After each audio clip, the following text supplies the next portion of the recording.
Ladies and gentlemen, welcome to another episode of the Nerd Chronicles. This is your host, Christian Paul speaking. Alright?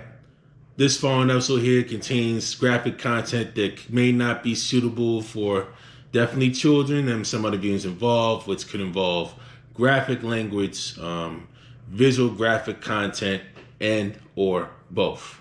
Viewer discretion is advised. Well. Right? You've been hearing this rhetoric up in these red pill spaces and a lot of spaces up in the manosphere, basically saying that 80% of women mainly fuck 20% of the men, based on economic status, based on income, and based on top tier status that's actually based on the social hierarchy. If you actually don't even know what the social hierarchy is, more specifically in the psychological social terms, please look that up on Google. It's actually very, very interesting how they actually came up with those things. And it's going to be very interesting as a mathematician and a statistician actually trying to see if that hypotheses that they have, man, that actually mainly lead up on and actually puts that narrative, especially within our groups, especially with people up in the PUA industry, especially with like the PUA artists and all that stuff all throughout the greater manosphere. It's very interesting to see whether or not they actually have empirical data or statistics to clearly back up their claim.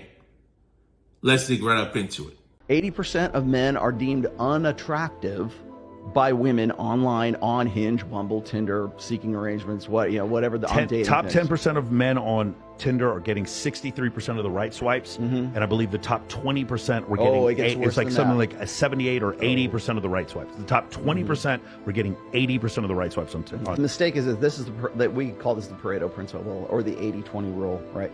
So the mistake is to think is that 20% of guys are fucking 80% of the women. No, that's not it, dumbass. 100% of women want to get with the top 20% of guys. That leaves 80% of guys who are the invisible ones, who are the sandwich artists, women are completely oblivious to because they are unattractive. They are not, maybe he'll do. They are, I wouldn't even recognize his existence, right? Yeah. Welcome, ladies and gentlemen, to another episode of the Nerd Chronicles. This is your host, Proud Lane, certified beta male simp man genre whatsoever. The socially awkward nerd Christian Paul is up in the house.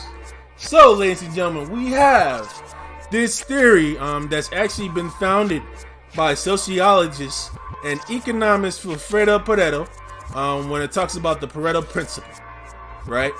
It's basically an economic mathematical theory that states for many outcomes, 80% of consequences come from 20% of causes, which is the value of view. And they also, the other names would be the 80-20 rule, the law of the value of view, and that's what the manosphere, the greater manosphere, mainly relies on. The 80-20 rule, most notably Roll Tomasi's, Preston Fitz, Kevin Samuels, rest in peace, factor sparsity, basically. Right? Mathematically, the 80-20 rule is roughly described as a power law distribution, which is called the Pareto distribution. Let me see if we can try and dig to see what that is. And it's basically engineer, economics, and sociologists is basically describing the power law probability distribution that's used in the description of social, quality control, scientific, geophysical, actuarial, or many other types of observable phenomena. Right? In which distribute when it comes to power law statistics, right? Data analytics, right? So basically, it's in the dads of business management, solving business problems, stating that 80% of sales come from 20% of clients. Now, in economics, Pareto's observation was in connection with population and wealth. He noticed that approximately 8% of Italy's land was owned by 20% of the population, theoretically. And they carried out the surveys a variety of other countries and found a surprise not similar distribution applied at the time. They have a chart that actually gave a very visible and comprehensible form, which is the so-called champagne glass effect, which was contained in the 1992 UN Development Program report, showing the distribution of global income that's being very uneven, with the richest 20% of the world's population receiving about 83% of the world's income. Roughly 80-20, right? That's basically what it is. Yet, among nations, this Gini shows that wealth distribution is very substantially around this norm. Slightly contradicting, right? Richest 20% gets about 83%, second 20 gets about 11, third 22%, fourth approximately 2, and poor is about 1.4%. And the principle basically holds within the tails of the distribution, statistically, in which physicist Victor Yakovenko of the University of Maryland College Park and A.C. Silva, based Go Terps, analyzed income data from the U.S. Internal Revenue Service from 1983 to 2001 and found that the income distribution of the richest 1 to 3% of the population also follows Pareto's principle. Right? Now, when it comes to computer science, the Pareto Principle can be applied to optimization efforts. Right, and you got Microsoft basically as an example. Basically, 20% of code has 80% of the errors. Obviously, find them, fix them, and also discover that 80% of a piece of software can be written in 20% of the total allocated time. Conversely, the hard 20% of code takes 80% of the time, and which is basically usually part of a component estimate for software coding, basically short for constructive cost model. Right, occupational health and safety. Basically, they use the Pareto Principle to underline the importance of having passive prioritization, assuming 20% of the hazards account for 80% of the injuries, and by categorizing hazards, safety professionals can target those 20% of the hazards that cause 80% of the injuries or accidents. Alternatively, hazards are addressed in random order. A safety professional is more likely to fix one of the 80% of hazards that account only for some fraction of the remaining 20% of injuries. Now, assuring from actually brand practices, principle ensures hazards are addressed in economical order, and is also used in engineering as well when it comes to Six Sigma technique, the Pareto chart, ABC analysis, right, time management, XYZ analysis, mainly used in logistics and procurement for the purpose of optimizing stock of goods as well as costs keeping and replenishing that stock. Engineering control theory, basically used for electromechanical engineering converters. 80-20 principle applies to optimization efforts. I know basically some of these methods here because I actually got my degree, undergraduate degree in civil engineering, right? When you deal with system science discipline, right? Joshua Epstein and Robert Axtell created an agent-based simulation model called Sugarscape from a centralized modeling approach based on individual behavior rules defined for each agent in the economy. Wealth distribution and Pareto's 80-20 principle emerged in their results, which suggests that the principle is a collective consequence of these individual rules. Now, when it comes to health, 2009, healthcare research and quality said 20% patients incurred 80% of healthcare expenses due to chronic conditions. 2021 analysis shows unequal distribution of healthcare costs, with older patients and those reported health incurring more costs, in which New Zealand then said by the age of 28, 22% of children in the study accounted for 81% of criminal convictions, roughly 80-20, right? 78% of pharmaceutical prescriptions and 60% of welfare benefits were in the group, which the statistic has been used to post-stop and frisk policies and broken windows policing, as catching those criminals committing minor crimes, supposing that many criminals wanted or from normally commit larger ones. 2080 rule has been posed as rule of thumb for the infection distribution and super spreading events. Yet the degree of infectiousness has been found to be distributed continuously in the population, right? So it's basically like a rough estimation, per se, when it comes to Pareto principle, right? Now, general distributions, they would call the 80-20 rule. Video rentals basically have 80% of revenue came from 20% of videotapes. Gone with the Wind syndrome, basically. Now, when it comes to the mathematics of the whole ordeal, valid application of the rule requires demonstrating that not one can explain most of the variance, or that some small set of observations are explained by a small proportion of process variables, but rather than a large proportion of process variation is associated with a small portion of the process variables, which is a special case of the wire phenomenon Pareto distributions. If the Pareto index alpha, right, basically Victor Pareto here, which is one of the parameters characterizing the Pareto distribution, is basically chosen as A log 45 equals 1.16. Then one has 80% of the effects coming from 20% of causes. It follows that one also has 80% of that top, 80% of the effects coming from 20% of that top, 20% of causes, and so on, so forth, actually digging into a portion of that portion of that portion of that portion of that portion. You feel what I'm saying? So, right? It basically deals with like a 64-4 laws and similarly like a 51.2.8 law, right? Similarly for the bottom 8%, bottom 20% of effects is basically dealing with the 64 out of 4 connection, basically a 16-to-1 ratio, right? 80-20 rule basically means 4-to-1. Dig deeper, it's a 16-to-1 ratio basically, right? 64-4 correlation applies to 32% failure between the 4% and 64%. For the lower 8%, the top 20%, and the upper 20%, and the bottom 8%, both of which are 16%, relates to the corresponding lower and top upper bottom effects, 32%. This is also broadly in line with the world population table above, where the second 20% control 12% of the wealth, and the bottom of the top 20% presumably control 16% of the wealth. The term 80-20 is only a shorthand of the general principle of work. In individual cases, the distribution could be just as well be, say, nearer to 90-10 or 70-30 based on ratio, which is no need for the two numbers to add to the number 100 as they are measures of different things, right? Number of customers versus the amount spent, which actually can vary between subject matter, right? Yet each case in which they do not add to 100% is equivalent to one in which they do. Say, for example, the 64 out of 4 law, in which two numbers are not up to 100%, basically 16%, is equivalent to the 80-20 law, basically 4% in ratio, in which they do add up to 100%. Thus, specifying 2% independently does not lead to a broader class of distributions than what one gets by specifying the larger one and letting the smaller one be its complement relative to 100%. Thus, there's only one degree of freedom in that towards that parameter. And up to 100 leads to a nice symmetry. Say if 8% of effects come from the top 20% of sources, then the remaining 28% of effects come from the lower 80% of sources, which is called the joint ratio, and can be used to measure the degree of imbalance. And the joint ratio of 96-4 is extremely imbalanced. 80-20 is highly imbalanced, and which they actually rate the GE index being 76%. 70-30 is mildly imbalanced, and the GE index actually basically dictates 28%.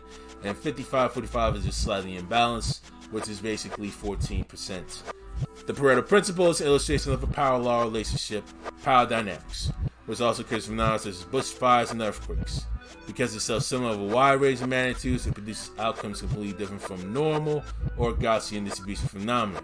This fact explains the frequent breakdowns of sophisticated financial instruments, which are modeled on the assumption that a Gaussian relationship is appropriate to something like stock price movements. Right? Very unpredictable, very like a crapshoot basically. And this is where they have the Gini coefficient and Hoover index, right?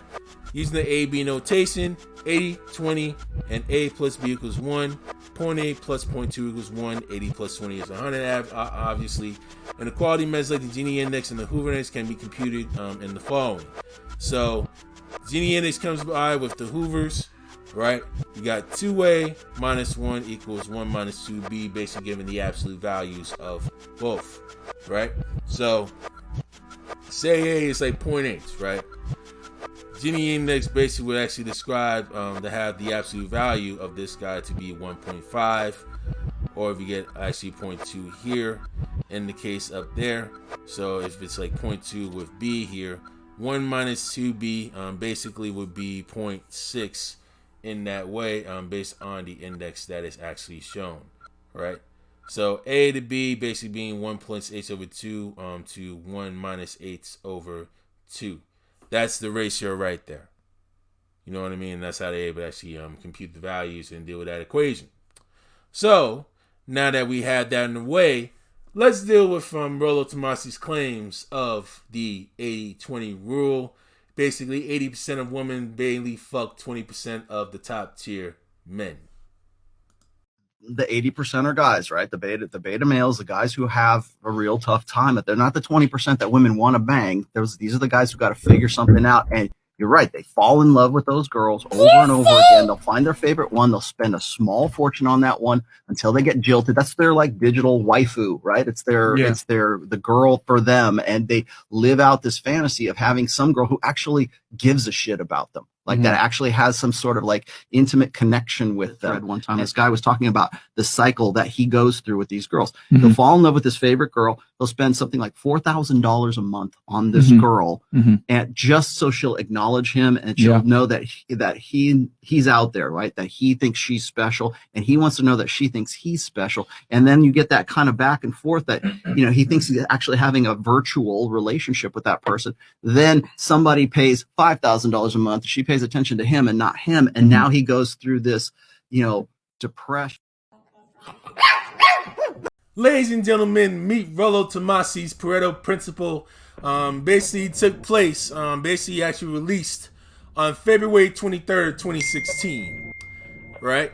So, basically, according to what Rollo is saying from the Rational Mail, interesting side discussion was started on what proved to be a very popular post thread for the war brides of Europe, and they're talking about basically the Pareto Principle, as they basically discuss.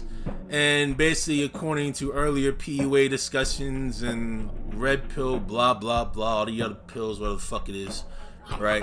Basically describe the Pareto Principle. Basically, 80% of women actually want to clap cheeks, tear off on the top. 20% of men, right? Which is basically fast and loosely defined. Keyword, loose, right? It's basically pseudoscience in terms of subjective bias, sexual market value between men and women, and the ratio of disparity between those valuations. And they talking about SMV, ratios and attachment, which I will be digging very shortly and seeing if they actually legitimate or not.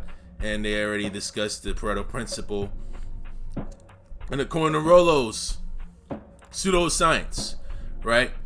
And he quotes, and he says, while I'm not sure the principle is directly translatable, it mirrors the general rule of hypergamy and women's innate drive to optimize their sexual strategy with who they perceive as the top tier 20%, in which they label them alphas, you know, getting the dogs up in the house. Alpha men fucking the 80% lion's share of women, based on the hardcore red pill pseudo theory, in which many of the despondent beta will picks up the principle used to justify his failures to connect with women. I'm of the opinion, and this is Rollo's opinion, this is not actual facts or no anecdotal data whatsoever. Keyword, opinion, right? Rollo's of the opinion that the 80-20 rule is often abused to justify men's failures or success with women, more often failure, yet the fundamental notion is both observable and easily verifiable in field as well as statistically. And my question to Rollo is, where are all the actual statistics and all the data that you actually recorded per man and woman that you occurred when it comes to like all the field experimentation over the years? That's my number one question to Rollo here. Basically, it's important to keep in mind that the 80-20 rule, as it applies to hypergamy, is often bastardized in its inverse. 80% of women want to have sex with the top 20% of men. It's actually mean the top 20% of men are fucking 80% of women. And then you got the quote-unquote beta simp over here picking up and understanding that will use his simps to disqualify himself from game or give up infertility. And I'm going to actually scroll all this stuff that's basically down, and they try to actually rate based on someone's opinion on who's hot and who's not and who's the other guy that's there. And realistically, we know it's basically a crapshoot, right? Fundamentals of hypergamy are actually easy to understand, and tendencies oversimplify the complexities that really define hypergamy and how the 80-20 basics play out. Blah, blah, blah. Alpha fucks, beta bucks, the whole 9 yards. And we're ready to see what goes on here. It's basically all regurgitated and actually repetitive. And they say for the 80-20 rule to hold true, we're looking at a competitive difference of 5 steps in SMV. How so? How empirically, where you get this data from, Mr. Rollo. SMV is also a question of context and based on a woman's filtered perception of the man's SMV being legitimate, and whether or not a woman is actually capable of this optimization is related to understand the principle.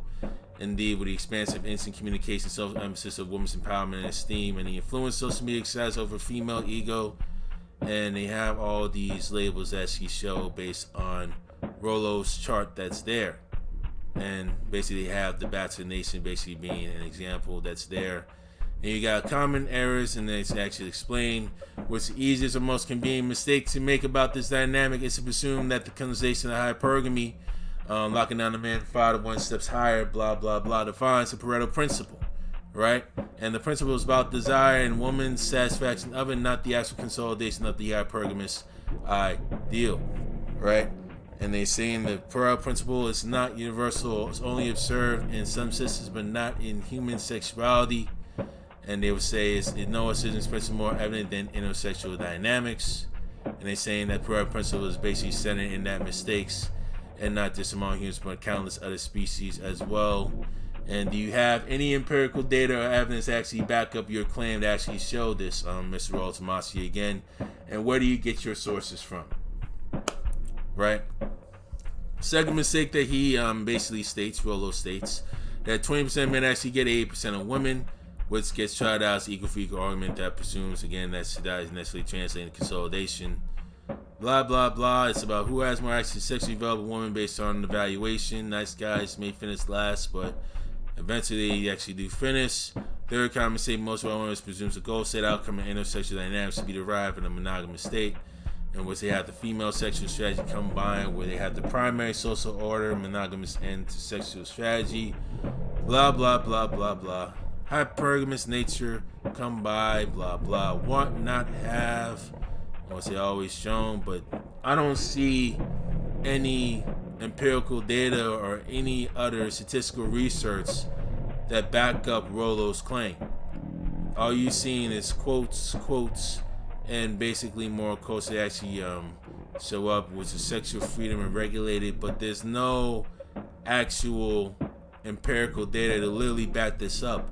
And this is actually coming from a day you're speaking to an actual data scientist and a mathematician and a statistician that's actually reading all this mumbo jumbo.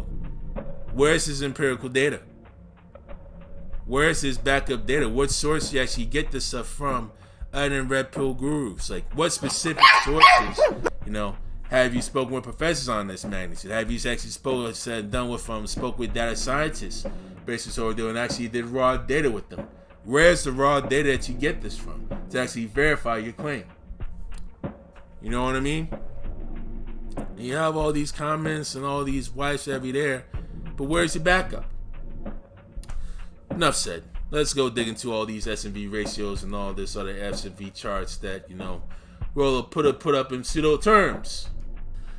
Now, before I dig into the whole S&V value that Rollo has claimed, this is an actual research article that has been done with various sources and actually various articles that actually had all the collective being data when it comes to mating, right? And instead of them dealing with like the 80-20 rule, they're dealing with like the 40-60 rule, which is much more accurate than what the Pareto Principle mainly states on Rollo's end. Basically, on this research article that they have actually shown, basically occurring with the recent bottleneck of why chromosome diversity coincides with a global change in culture, and as we know, men mainly carry the XY gene, women carry the double X gene, right? So if we do the abstract here, that's actually shown, that's actually being seen up here. They have the lineage that's actually down to like about 50 to 100,000 years ago, and where they have a study of 456 geographically diverse high coverage Y chromosome sequences, where it includes 299 newly reported samples, which they have the sample size, and which they deal with the demographic reconstructions that deal with the strong bottleneck. That basically on the article that they have that's shown based on the commentary, and this is one of the reviews they have for Tom. Basically, he says, while the Pareto Principle holds true for simple biological economic situations and may hold true for aspirational fantasizing, human sexual behavior is much more complicated in terms of results of actual means that eventually occur. There you go. Molecular genetics, if you have been looking for this time, it has an interesting paper that's published showing during the time of change, around 60% of women are mainly fucking 40% of men. Right in the PFRAC right there, with actual evidence and actual proof. You see all these figures there, and for more information, all you have to do is go down to genome.cshslp.org, content, and the link will be on that description below, which you actually click on where my hand is and everything. That's where the link is below. Please go check that out. You'll be able to dig for yourselves. Now, let's get into Rollo's S&V charts. Ladies and gentlemen, this is the sexual marketplace value graph that Rollo Tomassi has created by himself, basically through other red pill gurus. So let's try and dig into what he claims on how this stuff is actually produced. And he quotes, "There's no substitute for graphs, charts, and data plot maths." And once again, there, coming from the data scientist himself, right? May not like being a budget at home, blah, blah, blah, blah, blah. Now, Rollo took it upon himself to plot out a chronology of the little known and far too underappreciated sexual marketplace we find ourselves experiencing since the sexual revolution.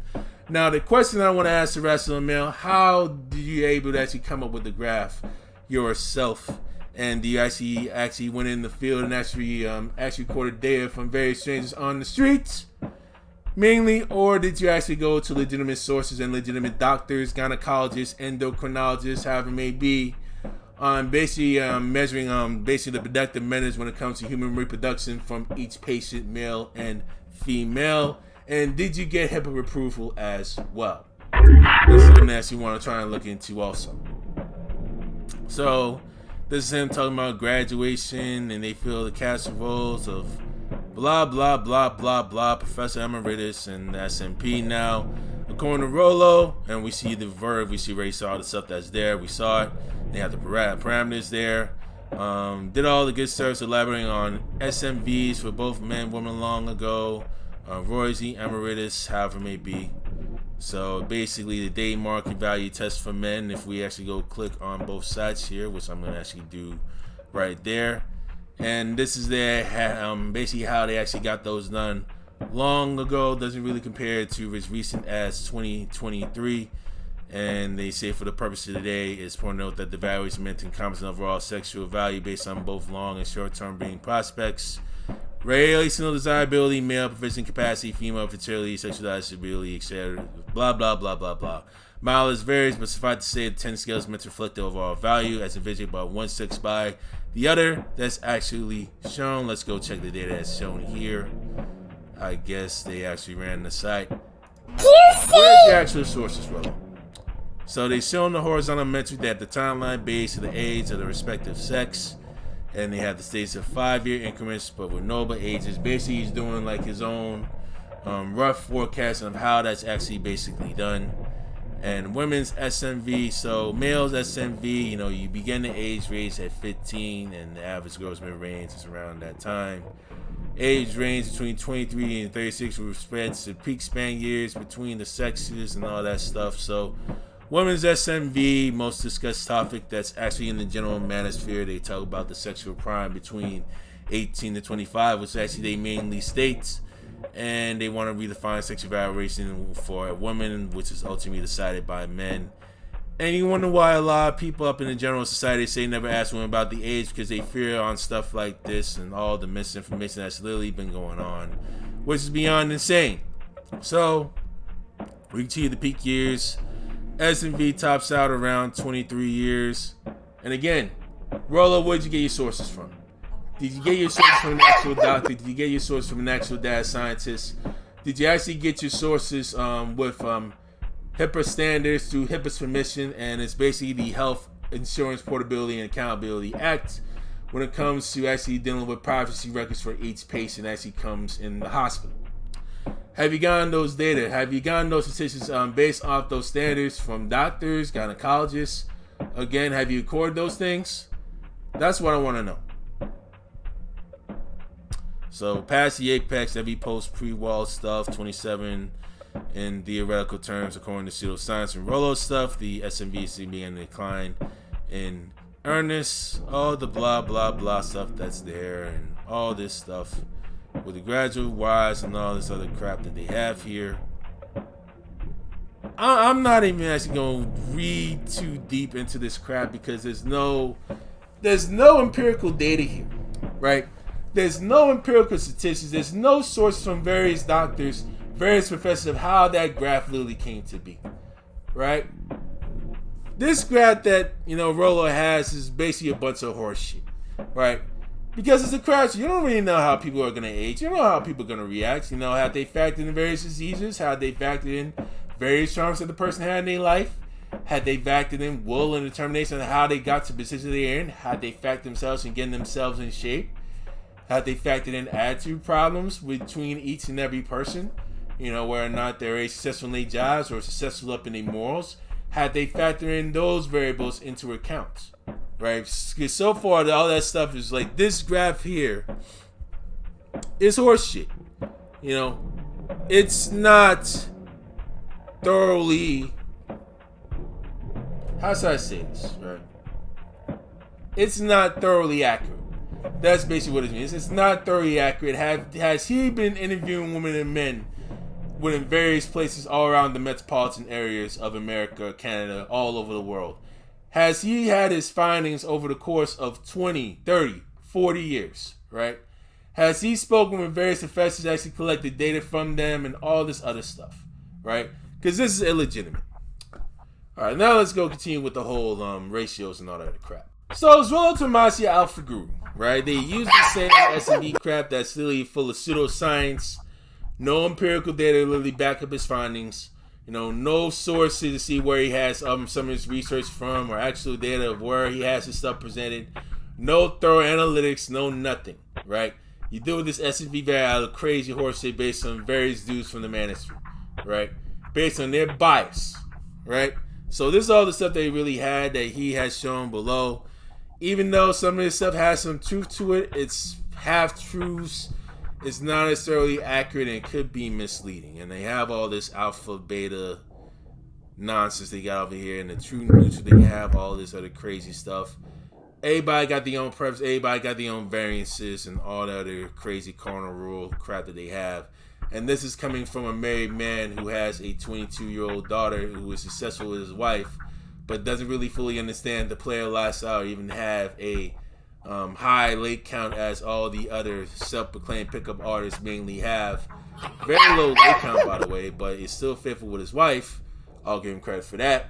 But him trying to give out player handbooks to a dude that's actually loyal to his wife, yo, shake my fucking head, man. But there's all these ratios, but again, there's no fucking empirical data. None. No empirical source that he has below on like where he has his stuff. None is there. All this is fucking pseudoscience nonsense. And again, is this your motherfucking alpha group? But I'll say this. There is a Pareto Principle in relationships. It's just not in the version of how Rollo Tomassi described it or even how Kevin Samuels described it. And what I'll admit on this case, Kevin Samuels is actually wrong when it comes to Pareto Principle in relationships. I will say that, right? Even though I respect him and what he does, I disagree with him on that topic right there. And in terms of the whole Pareto Principle when it comes to mating, they got the wrong bastardized version of it. I'll give you an actual, guys, legitimate, practical way on how the Pareto Principle is actually used when it comes to relationships. So, ladies and gentlemen, here's the actual Pareto Principle up in relationships that's actually been updated last month, right? So Regain has this article talking about the Pareto Principle in relationships, and they talking about one person can't meet your needs 100% of the time. So basically, what they're actually stating, instead of the manosphere rhetoric talking about 80% of women mainly fuck 20% of like the top male guys, right? Basically, the 80-20 rule means you can say the good things without showing all the craziness. One person will not meet your needs 100% of the time, which could be the key of a longer, more satisfying relationship, right? So we understand about Pareto Principles history and all that stuff, all this crazy stuff. Now, they have the Pareto version of dating. The Pareto dating rule basically means that a relationship is great 80% of the time. The rest could be less than ideal, which, you know, is after all, it's impossible and unrealistic to find a personal relationship that's perfect all the time, which is clearly impossible to find, right? So the theory also supports the idea that people feel like something is missing in a relationship. They can take some time to be independent and do things that interest them outside of that person, which is normal, you know? Even though most of their time will be spent nurturing the relationship, 20% of it can be used to engage in self-exploration, self-fulfilling hobbies, traveling, reading, working out, exercising, you know, playing video games, hanging out with other friends as well, other family members, the whole 9 yards, right? So 80-20 would be better. Why not 90-10? Any more than 80% may put too much pressure on a relationship, right? So we got a life coach in Sloan Sheridan Williams basically saying that anything that encourages balanced relationship are always a positive step forward. And what's the key to healthy relationships is to raise your standards and lower your expectations, right? Raise your standards, but lower expectations of the other person. See what that person is about, right? And never let them cross. Lower your expectations for 20% of the relationship will create enough flexibility to allow the relationship to continue and grow and evolve, right? So many of us have fantasies of the perfect partner. We want to be hardworking, intelligent, good-looking, romantic, and emotionally available. Great at piping down. And this is being the soulmate, best friend, romantic partner, one. Unrealistic ideal, and it's not practical. You know what I mean? No one is perfect. No relationship is perfect. It's always going to be like peaks and valleys when it comes to relationships in general.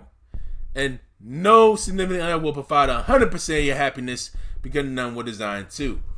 There's no such thing as happy wife, happy life here. Okay? You dictate your own happiness, right? And your partners actually support to supplement that happiness by actually going along your journey and supporting you along the way. Only you can make yourself happy. And others can assist in your happiness, right? Because a lot of folks are going all this crazy fancy ideals, and you wonder why the divorce rates are literally getting so high and marriage is getting so low and all this other stuff.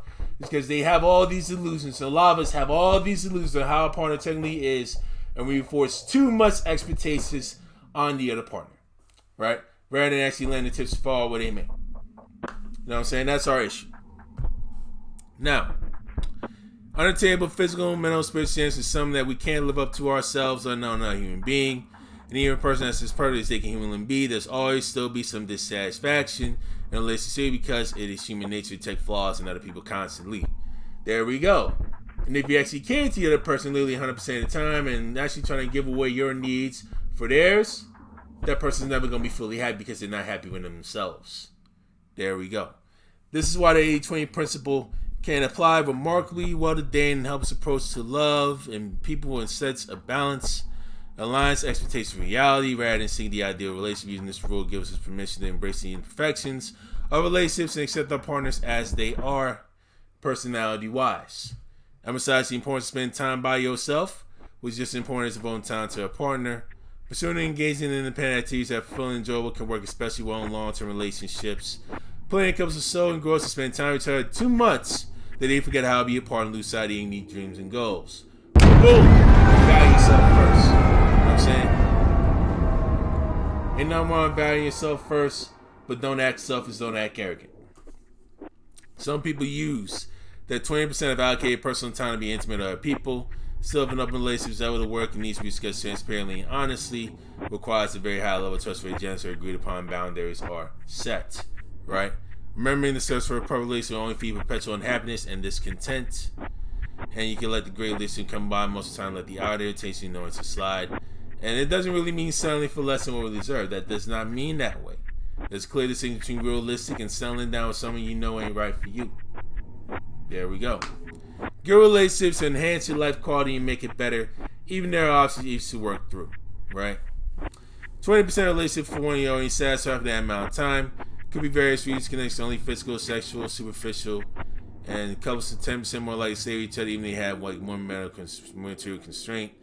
Any relationship that combines your core values is worth considering, as this can cause conflict and changes later in the relationship. For example, if your partner does not put a high value in having a family or a career before all you do, that needs to be discussed with them before deciding that you're ready for children. Any abuse of any kind from any party whatsoever, male or female, should never be tolerated. Alright? And the age term will not apply here. Now, there are many gray areas in relationships that you may be unsure of, and seeking the help of like a licensed couples therapist or a psychologist can help you try to explore what's sustainable and healthy and what's not. Right? 80-20 keeps everything realistic and grounded and humble. Basically, humanness and all the other stuff that actually came by. Right? That's basically what human stuff is basically about. Help you see the good in who these people are. Help you see the good in your partner. Literally, the whole 9 yards. Right? And basically embracing all aspects of your life. You know it's not perfect, but you know still have a lot more room to grow. Right? So, you have to be very practical with your decision making. you gotta understand that when picking the partner, it's basically a crapshoot. You gotta try to make sure that the mentality basically aligns and basically complements your personality and mindset on what you expect in yourself, right? On what you basically have standards for in yourself, and what you will tolerate and what you will not tolerate. And then that person really is willing to align with you based on ordeals and based on your circumstances, great. But if they aren't and they feel intimidated and spooked, at the end of the day, that partner is not the right fit for you. It's just that simple. You ain't gotta be worrying too much about all this S&V and hitting the wall stuff. Yes, I understand there's a wall basically for both genders, even though women are gonna be the first to hit the wall first before the man does. Understand it. But the graphs that Rollo has, that Pareto Principle stuff, is extremely flawed. It's not fully thoroughly detailed. It doesn't have any thorough sources at all. Doesn't have any sample sizes about when the data took place whatsoever, which is my huge issue of the whole thing. So again, is Roll Your Alpha Guru. Please take a moment to actually thoroughly dig what they're saying and thoroughly between the lines before you actually go hardcore and up in their fanships and actually support these guys, because unfortunately a lot of these master gurus up here are grifters. And I'll tell y'all, boy, I just shake my head, man. I'm about to go leave right now. This is beyond insane. Gone, ladies and gentlemen. All right, so one more thing before I leave, ladies and gentlemen. All right. The main reasons why I don't want to go too deep into relationships and basically how they've been basically set up is due to the fact that every single relationship in full detail is actually very unique and not fully black and white. You have theory, you have practicality, and then you have the error rate in between. All right?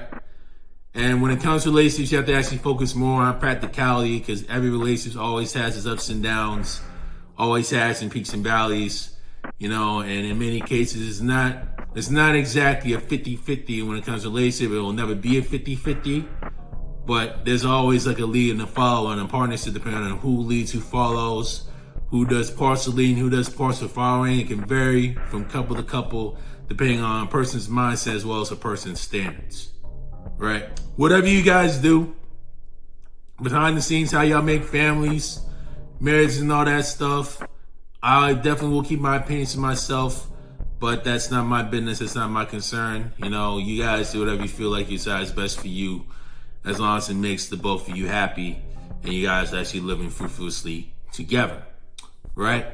But to those, that actually want to try and improve social skills, like I am, and trying to understand all these ordeals and actually how to build and improve when it comes to those principles, and especially when it comes to stuff at a relationship level.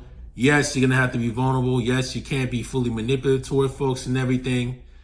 And yes, that you actually get to deeply know the person on who they are, because it's not going to be like a full 100% projection and it's going to be fully accurate how it's going to actually go in your favor, right? It's going to be a crapshoot, unfortunately, at the end of the day, right? As I stated earlier and before, on Bridge Talk, with a lot of the grifters, and we see like another grifter that's literally doing his thing, just trying to make his money and actually try to support his family as the usual stuff. Please be thoroughly careful and thoroughly analytic on who you listen to. You know what I'm saying? Even though they may say some truths, there are other that have some falsehoods that's literally mixed into it that can really mislead you. And the worst part of it all, they don't actually follow what they preach, right?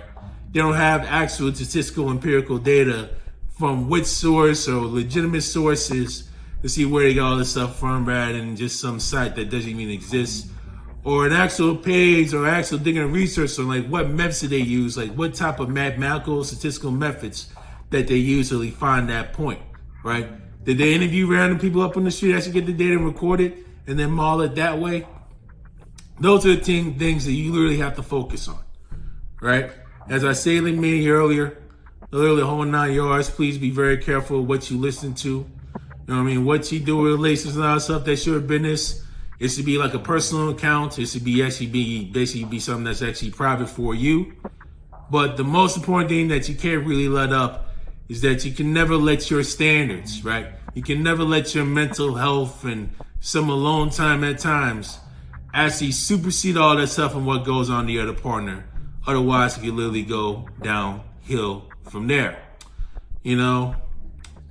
And I tell y'all, man, like after seeing this whole crazy Pareto nonsense that Rollo Tomasi had, I just, you know, once again, I just literally shake my head. You know what I mean? Because some of these guys, they literally just take it way too extreme than it needs to be.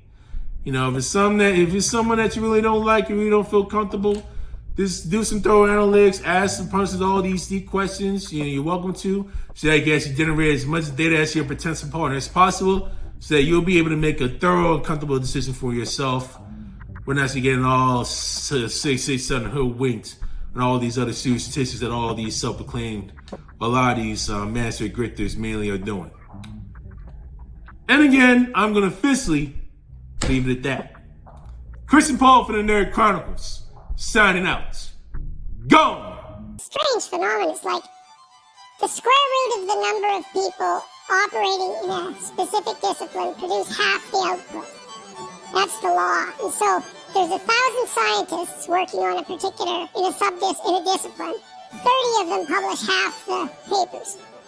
And you can look across, it's the same with basketball, hoops successfully managed, hockey goals scored, soccer goals scored, records produced, books written, books sold, records sold. It's like everywhere, this law, this weird square root law.